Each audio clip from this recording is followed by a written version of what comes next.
రాష్ట్రంలో వాతావరణం విచిత్రంగా మారిపోతుంది. ఉదయం నుంచి మధ్యాహ్నం వరకు ఎండవేడిమే ఉక్కపోత ఉంటుంది. ఆ తర్వాత ఒక్కసారిగా వాతావరణం మారుతుంది. సాయంత్రం 4 గంటల తర్వాత వర్షం స్టార్ట్ అవుతుంది. నాన్ స్టాప్గా దంచి కొడుతుంది. బంగాళాఖాతంలో ఏర్పడిన అల్పపీడన ప్రభావంతో రాష్ట్ర వ్యాప్తంగా వర్షాలు కురుస్తున్నాయి. అల్పపీడన ప్రభావంతో ఈ నెల చివరి వరకు రాష్ట్రంలో భారీ నుంచి అతి భారీ వర్షాలు కురుస్తాయని హైదరాబాద్ వాతావరణ కేంద్రం హెచ్చరించింది. ఉత్తర, పశ్చిమ, తూర్పు తెలంగాణ జిల్లాల్లో భారీ వర్షాలు కురిసే అవకాశం ఉందని తెలిపింది. దాంతోపాటు ఈ నెల 25న బంగాళాఖాతంలో మరో అల్పపీడనం ఏర్పడే అవకాశం ఉందని పేర్కొంది.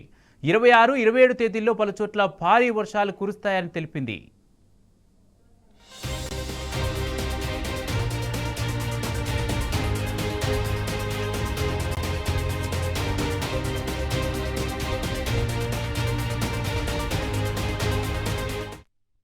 ఇవాళ కొమరం భీం, ఆసిఫాబాద్, మంచిర్యాల, నిర్మల్, వికారాబాద్, సంగారెడ్డి, మెదక్, కామారెడ్డి, మహబూబ్ నగర్, నారాయణపేట జిల్లాల్లో భారీ వర్షాలు కురుస్తాయని వాతావరణ శాఖ ప్రకటించింది.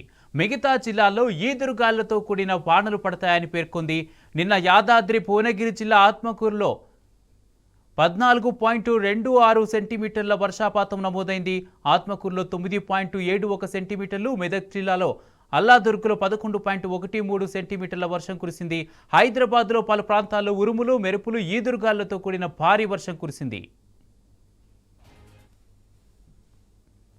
ప్రస్తుతం తెలంగాణ రాష్ట్రంలో కనుక చూసుకున్నట్లయితే పగటిపూట వేడిమి వాతావరణం, అలాగే సాయంత్రం అయ్యేసరికి మనకి ముఖ్యంగా నగరంలో కనుక చూసుకున్నట్లయితే సాయంత్రం అయ్యేసరికి నల్లటి మబ్బులతో కూడినటువంటి వాతావరణం అనేది తరచుగా చూస్తూ ఉన్నాం. ముఖ్యంగా చూసుకున్నట్లయితే నగరంలో ఎక్కడ చూసినప్పటికీ కూడా ఈ అద్దాలతో కూడినటువంటి కట్టడాలు అధికంగా పెరగడం, అలాగే చూసుకున్నట్లయితే కాంక్రీట్ ప్లాట్ఫామ్స్ కానీ అలాగే తారుతో ఉపయోగించేటువంటి రోడ్లు కూడా అధిక మొత్తంలో నిర్మించడం వల్ల ఈ నిర్మాణాల వల్ల కూడా మనకి అధిక మొత్తంలో ఉష్ణ తీవ్రత అనేది ఏర్పడడం అనేది జరుగుతూ ఉంటుంది. ఈ యొక్క ఎప్పుడైతే ఉష్ణ తీవ్రత అధికంగా ఉంటుందో ఈ యొక్క ఉష్ణ తీవ్రత అనేది ఇటు కుములో నింబస్ మేఘాలు ఏర్పడడానికి, ఈ ఉరుములు మెరుపులతో కూడినటువంటి వాతావరణం ఏర్పడడానికి ఎక్కువగా దోహదపడుతూ ఉంటాయని చెప్పాలి.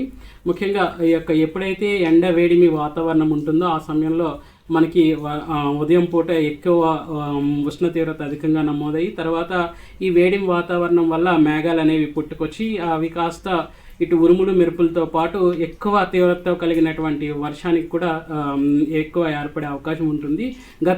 గత చూసుకున్నట్లయితే గత ఆదివారం నుంచి ఇప్పటి వరకు కూడా చూసుకున్నట్లయితే సిటీలో ఈ సంవత్సరం మనకి ఎక్కువ మోతాదులో వర్ష తీవ్రత కూడా అధికంగా వచ్చిందనే చెప్పాలి. ముఖ్యంగా హిమాయత్ నగర్లో కూడా మనకి సుమారు 15 సెంటీమీటర్ల వరకు కూడా వర్షపాతం అనేది వచ్చింది.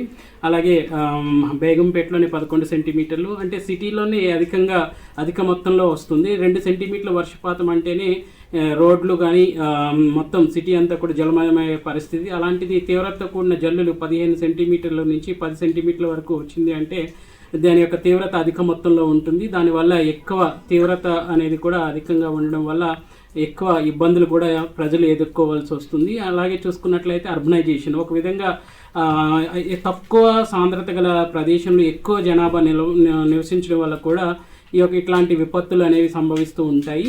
సో రానున్న ఈరోజు రేపు అలాగే 25, 26 కూడా భారీ వర్షాలు ఉండే నేపథ్యంలో ప్రజలు అప్రమత్తంగా ఉండాలని సూచించడం అయితే జరుగుతుంది.